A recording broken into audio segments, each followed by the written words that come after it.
as I think most people here today will know, is the subject that is closest to my heart and has been for many years.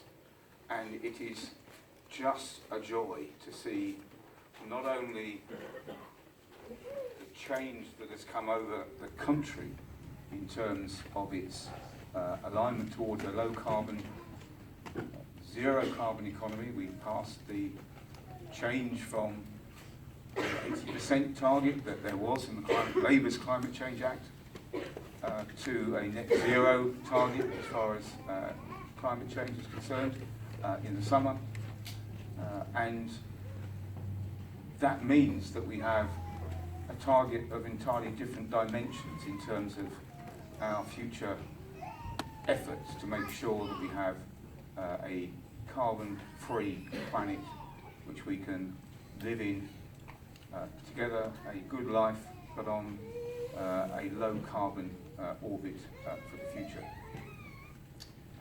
And that's really been my goal in Parliament since I've been an MP now for longer than I can remember, but I think it's about 22 years. And 22 years ago, actually raising that sort of issue in Parliament was a bit of a turn-off in its own right. Because actually people would sort of shun you in corridors and say, well, actually you're a bit old, aren't you? You're talking about this stuff, and actually there's a load of other stuff to talk about which is much more important to get on with. So to see that turnaround in our country, in our Parliament, and of course in our own party is just incredible. And I can tell you now that as far as our party is concerned, I believe we have got the best green, low carbon, climate change policy offer of any party in the UK, including certain parties that have called themselves by the name of what we're going on about anyway. So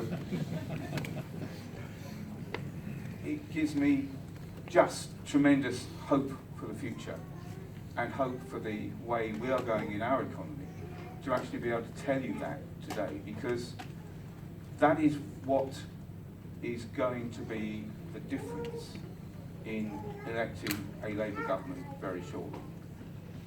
And I was in Parliament just yesterday taking part, leading for Labour in a debate on the government plans for net zero economy. And of course, what we had to say in the debate is there are no plans for a government net zero economy. And indeed, although the government presently are mouthing things about a low carbon future, what they've actually done in terms of undertaking actions which turn us towards a higher carbon future rather than a lower carbon future is evident for all to see. And the complete paucity of any plans for that future low carbon economy were also clear to see. And indeed the government response in terms of the demands and requirements for a new revised fifth and sixth carbon budget for the low carbon future, for any sort of funding and investment for the future on low carbon developments was just pathetic. And so that is the fundamental difference that a Labour government is going to make over the next period, that we will actually be able to populate what we are saying about climate change with real actions and the real things that are necessary to progressively decarbonise and get us to that low carbon future. And in that context,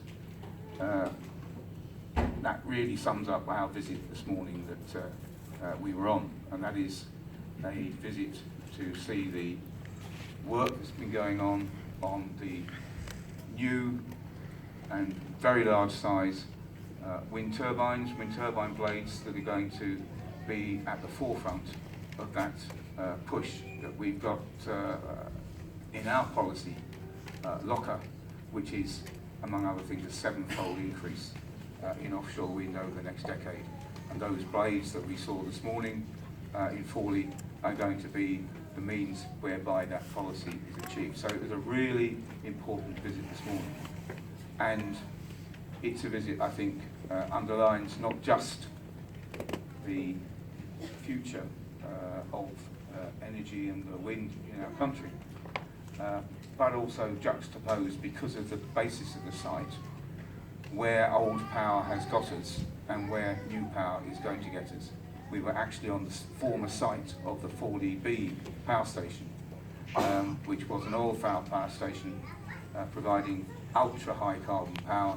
That is now being demolished and the wind turbines are coming in. So a perfect backdrop for the green revolution that we want to see in Labour as far as energy and climate change is concerned.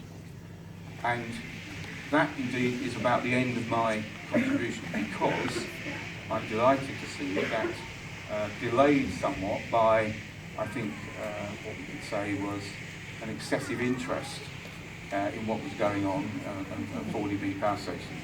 We've now got Becky Long-Bailey, who is my boss at okay, so I've got to be nice to her, I guess, at the Bays team, and I'm the Energy and Climate Change Minister in waiting, should we say.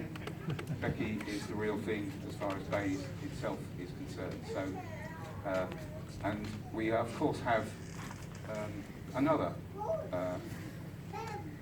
quite interesting person, I think, with us this morning, and that of course is Jeremy. And it's a pleasure and delight, Jeremy, that you're able to come along to this meeting this morning, in addition to all those other duties, to ram home that message of what we are about as far as the green economy is concerned. And I know that Jeremy himself has been at the forefront of getting that policy, those policy changes and those policy pledges, promises and action that is now at the centrepiece, at the centre of what Labour's offer is for the future on green and low carbon energy and indeed a low carbon economy. So what I would like to do is invite Becky. Oh right, okay, yes, that's absolutely.